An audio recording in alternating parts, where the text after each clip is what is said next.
Selamat datang di berbagiLiterasi.com. Kali ini kita akan bahas buku menarik dari Lauren W. Anderson dan David Hartlaw, yaitu Taxonomy for Learning, Teaching, and Assessing. Ini adalah salah satu buku yang menginspirasi saya membuat buku Bloom Taxonomy, mengajar di era digital. Ada menarik yang dibahas, yaitu tahu nggak sih perbedaan antara global objektif, educational objektif, dan instructional objektif. Kalau belum tahu, silakan tonton videonya dan stay tune selama 30 menit ke depan dalam pembahasan kali ini. Kali ini kita akan bahas buku literasi pertama, yaitu adalah Taxonomy for Learning, Teaching, and Assessing. Ini karangan dari Lauren W. Anderson dan David Hartlaw. Nah, kita akan bahas kali ini di halaman 17, yaitu tentang level of objective. Nah, kita akan bahas ini ya, tabel 2.1 di halaman 17 terkait global, educational, and instructional objective, apa bedanya. Dan nanti kita bahas secara detail. Ini juga di halaman sebelumnya, di halaman 13 ini, di halaman 15 ada penjelasan detail ya. Nanti yang beberapa tulisan ini saya kopikan ke pembahasan kita, nanti akan kita bahas di video berikutnya. Yuk, ini kita akan bahas topik pertama, yaitu tentang tabel 2.1, Relationship of Global, Educational, and Instructional Objective. Baik, mari kita bahas di bukunya Taxonomy for Learning, Teaching, and Assessing by Lauren W. Anderson, yang tadi sudah kita lihat bukunya. Di page 17, ini ada 3 level objektif ya. Jadi di bukunya ini ada level objektif sebuah pembelajaran, itu diantaranya dibagi menjadi 3. Yang pertama adalah global, jadi secara keseluruhan. Kemudian secara educational, kemudian di breakdown lagi ke bawah, itu ada educational. Kemudian yang ketiga adalah instructional. Nah, jadi ini ada skopnya ya, jadi ada skopnya broad, luas, middles, dan kemudian sudah mengerucut. Jadi kalau kita baca ini ya, time needed to learn, ini bisa mungkin 1 or more years, kemudian ini bisa seminggu atau sebulan, ini dalam hitungan hari. Kalau ini adalah purpose of function, provide vision, kemudian di sini ada design kurikulum, misalkan dia per minggunya apa atau per bulannya apa, kemudian kalau ini adalah lesson plan. Ini untuk multi years, ini adalah sekumpulan instruction. Kalau ini adalah sekumpulan exercise atau experience untuk nanti mencapai instructional yang diinginkan. Nah, di bukunya tuh seperti ini ya, tampilannya ya, jadi ini diketik ulang, tapi tampilannya seperti ini di bukunya di halaman 17. Nah, kita lihat jabarannya dari level objektif pembelajaran di sebuah pendidikan. Baik, ini yang pertama adalah kita ngebahas di global objektif ya, ini global objektif. Nah, ini global objektifnya akan kita bahas dulu. Kemudian global objektif, jadi ketika kita membuat tujuan pembelajaran, objektif itu tujuan ya, tujuan. Jadi tujuan pembelajaran. Jadi kalau kita bicara level objektif adalah level of tujuan pembelajaran. Ini kalau di tujuan pembelajaran. Kalau bagi teman-teman yang sebagai pendidik mesti tahu nih tujuan pembelajaran. Global objektif are complex. Nah, jadi menentukan tujuan objektif untuk suatu pendidikan itu di global ini itu kompleks dia. Ya banyak hal yang perlu difikirkan lah ya. Kemudian ini learning outcome-nya tuh banyak. Kemudian that requires substantial time, jadi butuh waktu yang banyak dan instruction yang detail itu yang mungkin nanti akan didetailkan di educational untuk mencapai tujuan. Nah, ini juga di dalam bukunya ya, ini saya ketik ulang aja, dalam bukunya adalah ini salah satu contoh dari US Departemen Edukasi di tahun 1994. These global objectives are taken from goals to 2000, education to be achieved by year 2000. Ini 94, Jadi untuk mencapai 2000 sekitar 6 tahun ya. Dia 6 tahun untuk bisa nanti mencapai apa yang diinginkan. Jadi kalau di sini itu di apa ya di US Department of Education dia pengen tuh melihat tahun 2000 di tujuan pembelajar atau siswa yang mengikuti sebuah pendidikan itu harus mencapai ini ya gitu ya. Gitu ya, targetnya tuh gitu harus mencapai ini gitu ya. Berdasarkan tulisannya ya, berdasarkan buku yang saya baca ini.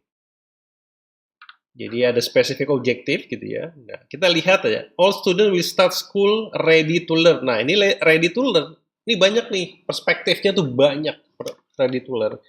Kalau teman-teman mengikuti pelajaran TIC, ini ready to learn itu dia ada fasilitas yang harus dicukupi gitu ya. Ada apa lagi ya? Ada environment lingkungan yang memang mendukung proses pembelajaran. Kalau di pembelajaran TIC itu disebutnya dengan positif learning environments gitu sebutannya. Itu menciptakan positive learning environments. Kemudian ada job aids, alat bantu yang mendekati dengan kompetensi yang ingin dicapai. Ini banyak nih, ready to learn banyak. Ada classroom-nya harus dipersiapkan apa gitu ya. Ini kalau diterjemahkan satu-satu banyak banget gitu. Classroom-nya sudah siap atau belum, kemudian misalkan komputernya kalau dibutuhkan ready atau enggak gitu. Software-nya misalkan, apa lagi ya, modulsnya gitu ya. Nah, ini banyak nih, kalau mau dibahas satu aja ya, dibahas all student will start school ready to learn. Jadi dia datang tuh siswanya sudah siap aja gitu, jadi nggak, ini perlu apa ya, atau memang sudah dikondisikan siswa itu ready to learn gitu. Tapi nanti kita bahas yang ready to learn, nanti akan ada topik selanjutnya terkait ready to learn. All students will leave grade 4, grade 8, and 12 having demonstrated competence over challenging subject matter. Jadi dia leave grade 4. Saya nggak tahu nih grade 4 tuh grade setara apa gitu ya. Jadi atau grade 8 itu setara apa, grade 12 tuh secara apa. Jadi kalau dibilang sini having competence. Nah, saya yakin teman-teman juga tahu ya kompetensi ya, seseorang yang bisa melakukan pekerjaan yang diinginkan sesuai dengan prosedur yang berlaku di misalnya di sebuah perusahaan dan sebagainya, kompetensi. Jadi kalau ada lagi nih bukunya nih, saya lupa nama buku, nanti saya kasih, kita bahas ya. Jadi ada 2 kompetensi sebetulnya. Ada average competence, ya, ini namanya average, rata-rata. Jadi kalau misalkan dia bisa rata-rata gitu ya. Ada yang kedua itu namanya superior competence. Nah, ini ada 2 hal nih. Jadi kalau kita bicara kompetensi ada 2 hal, mau yang rata-rata aja yang biasa aja atau yang mau jadi superior. Average performance competence atau superior performance.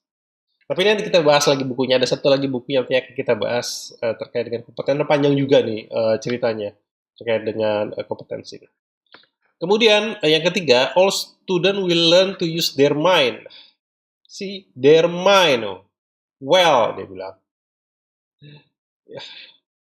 Ini kalau dibilang ke their mind, ini tuh ada mencakup banyak hal ya di buku yang mungkin taksonomi learning ya. Itu ada dimension kan.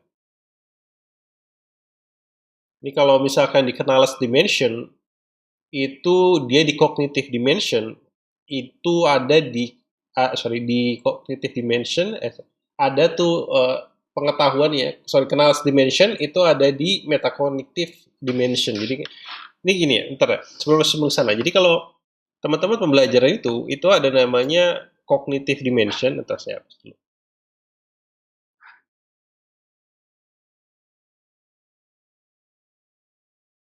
Ini ya, ini their mind ini. Ini ada cognitive dimension, kemudian ada affective dimension, ada yang ketiga itu ada namanya psychomotoric dimension, psikomotor.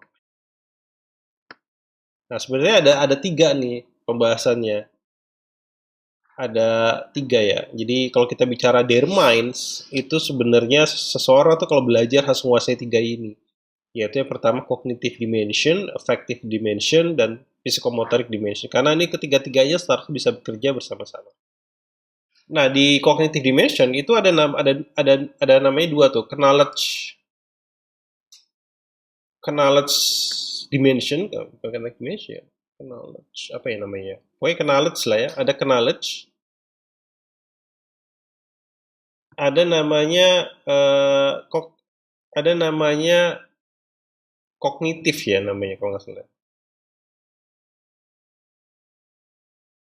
Ini terus turunkan lagi ada fakta, kemudian ini ada konsep, kemudian ini ada fakta, konsep, prosedural. Nah, ini ada metakognitif. Nah, ini di sini nih.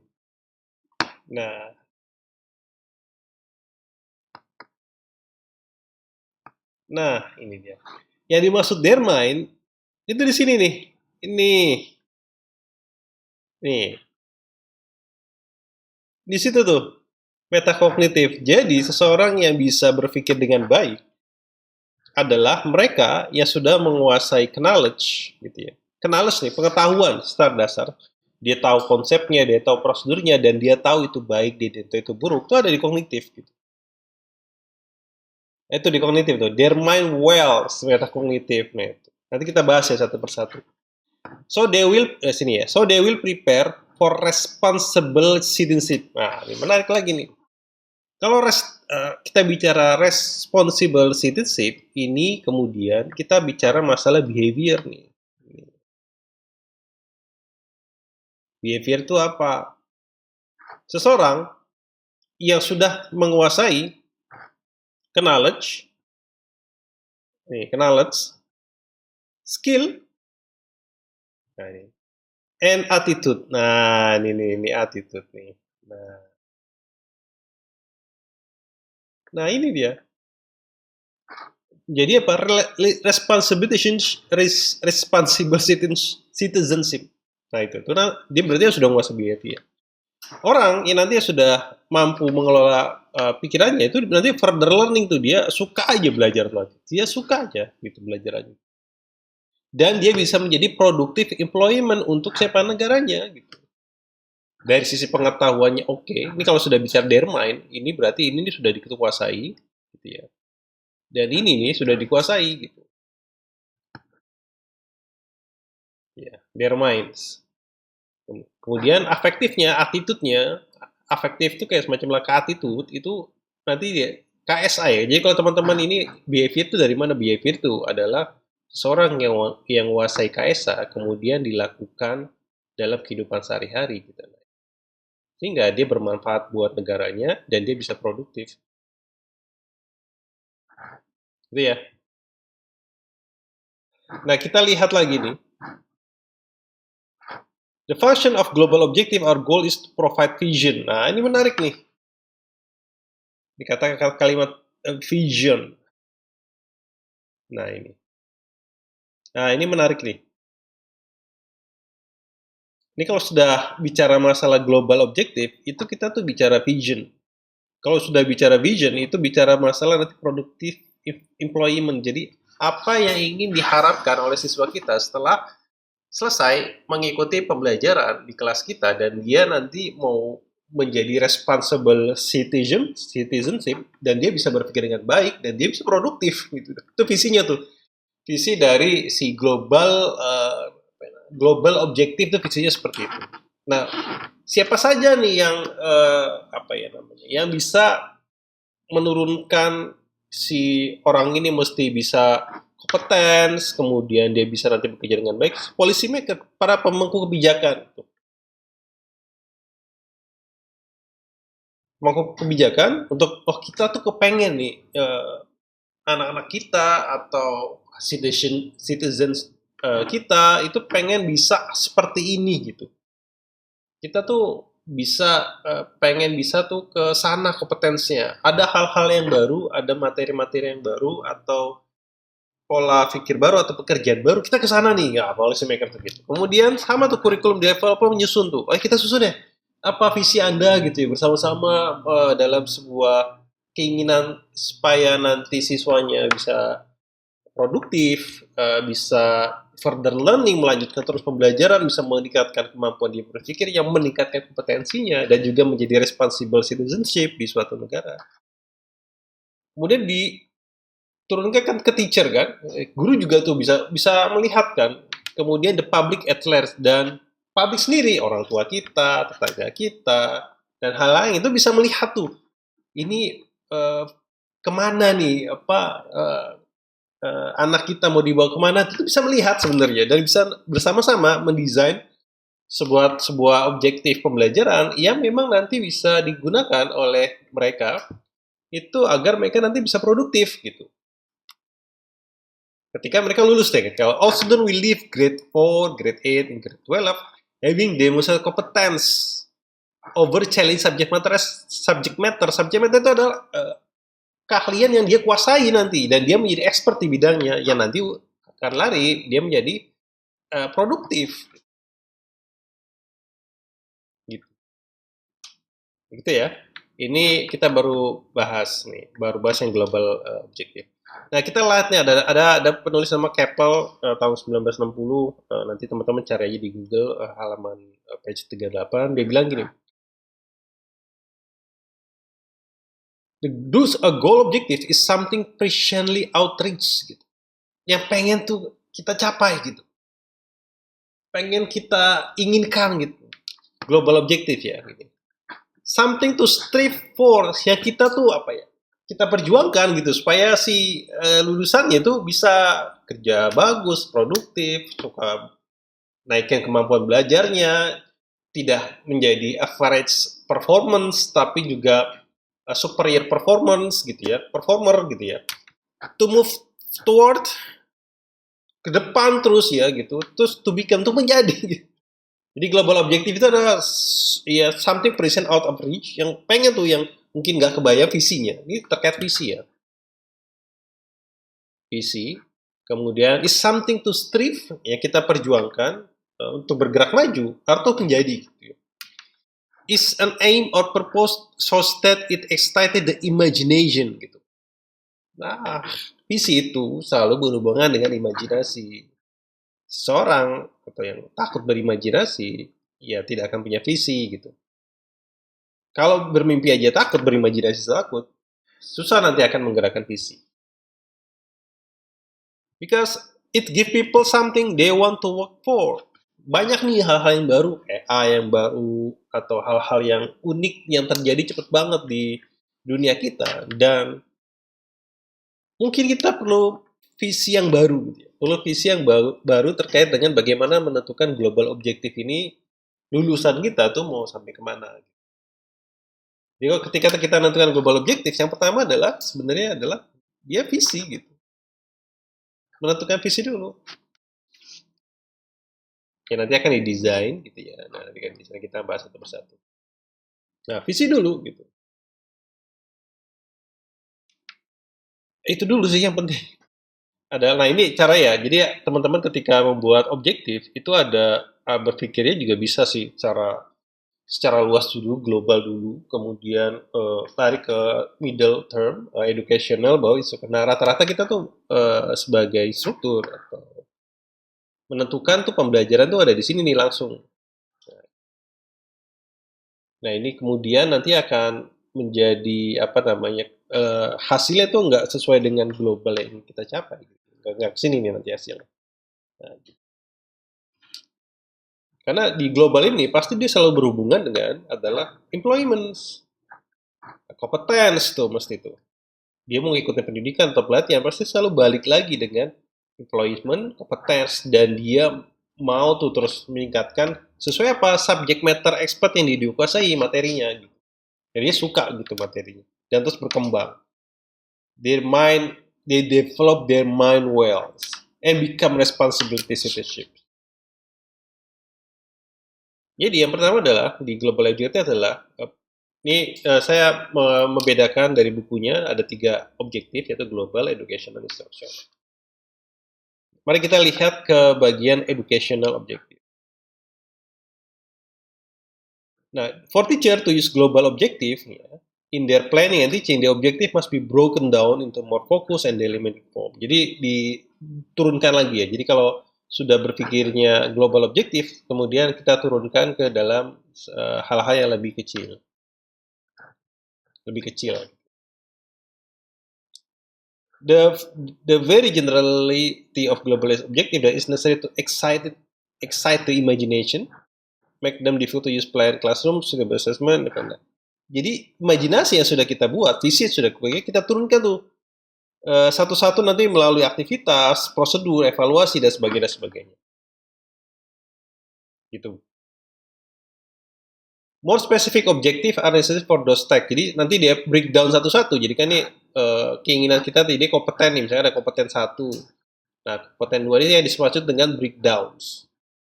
Menjadi lebih spesifik, satu persatu gitu di breakdown. Di desain tuh. Ya, di breakdown.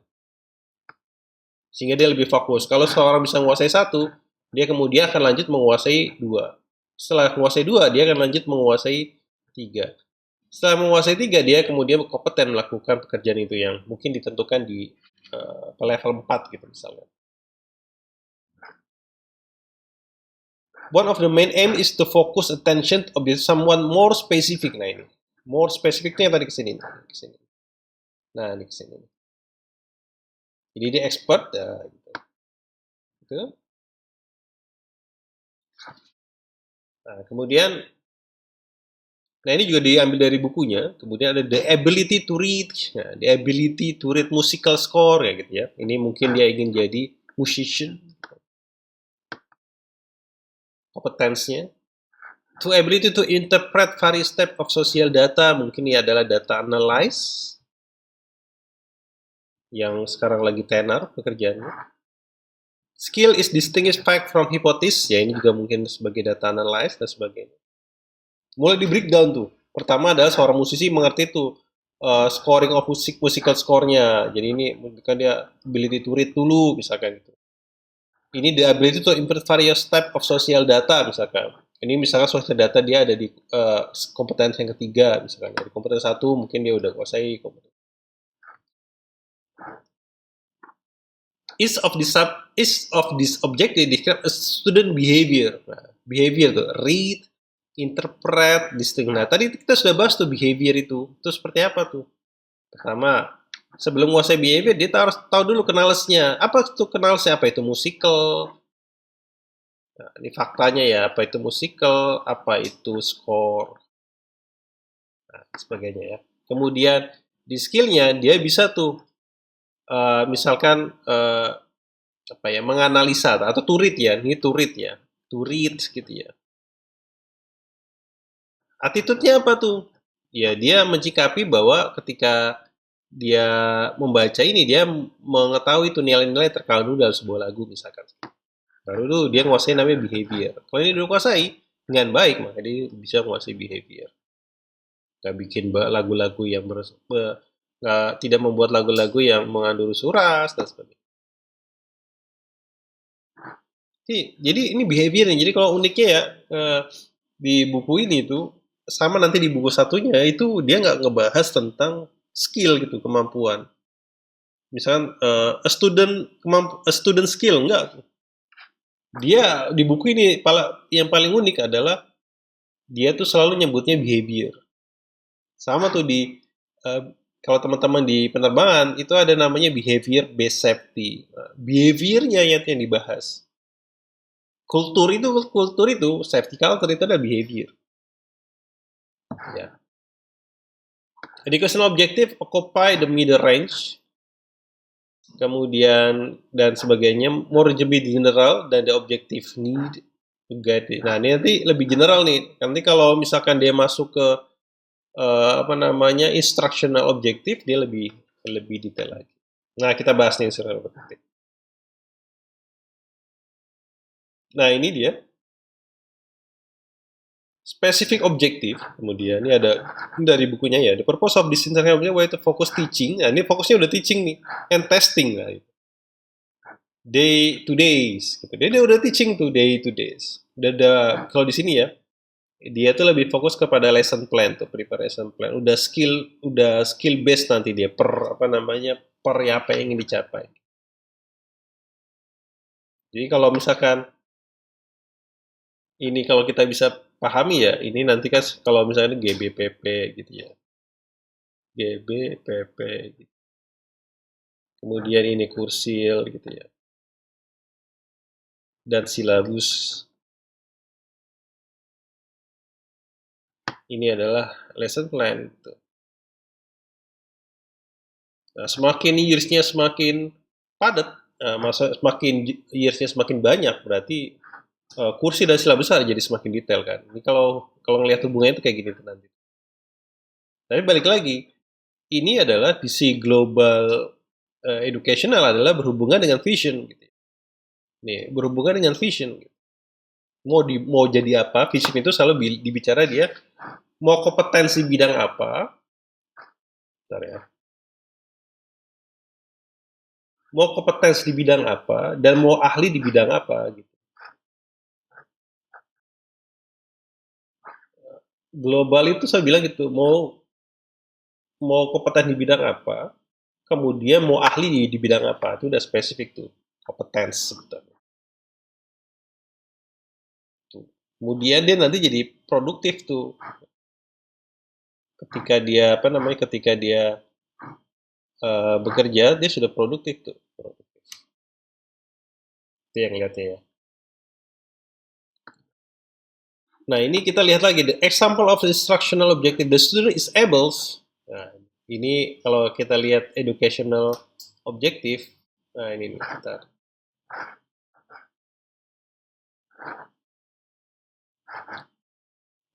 The ability to read, mampu membaca musical score misalkan. Nah ini will be able to differentiate function and mark related to musical store misalkan.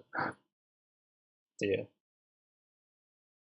Jadi lebih detail lagi gitu. Jadi kalau nanti kita kasih lihat ya. Jadi kalau di di konsep belum taksonomi di cognitive dimension itu kalau ada nomor satu misalkan remember gitu ya. Nanti ini ada lagi nih turunannya nih kategorinya. Kemudian nanti ada lagi subkategori subcats. Nah, able to classify objectives global. Nah, sudah saya able to classify membedakan antara global education. Nah, ini tadi saya jelaskan. Jadi global itu lebih ke visi, educational itu lebih nanti itu bisa membreakdown visi itu cara sedikit demi sedikit. Instruction itu langsung udah exercise. Nah, menariknya instructional adalah adanya aktivitas tuh, aktivitas di classroom dan exercise itu yang berhubungan dengan dunia kerja, gitu, kompetensi di dunia kerja. Ya memang harus ada aktivitasnya. Jadi kalau cuma nggak apa tidak ada aktivitas pembelajaran, misalnya kegiatan praktikum atau apa, itu bisa dibilang agak sulit tuh untuk bisa memberikan sesuai kompetensinya. Gitu. Nah ini yang kalau teman-teman lihat ini ada 3 tipe yang mau kita jelaskan. Ada 3 tipe, yaitu ada namanya global. Yang pertama ada nama educational objective, ada nama instructional objective. Nah, kenapa kita sebutnya instructor course? Karena sifatnya adalah instructional. Jadi yang memang yang harus ditentukan adalah lesson plan, kemudian plan activity, experience, exercise, dan sebagainya. Demikian berbagi literasi untuk kali ini tentang level objektif. Ada 3 hal yang kita bahas. Kemudian kita lihat video-video selanjutnya di berbagi literasi.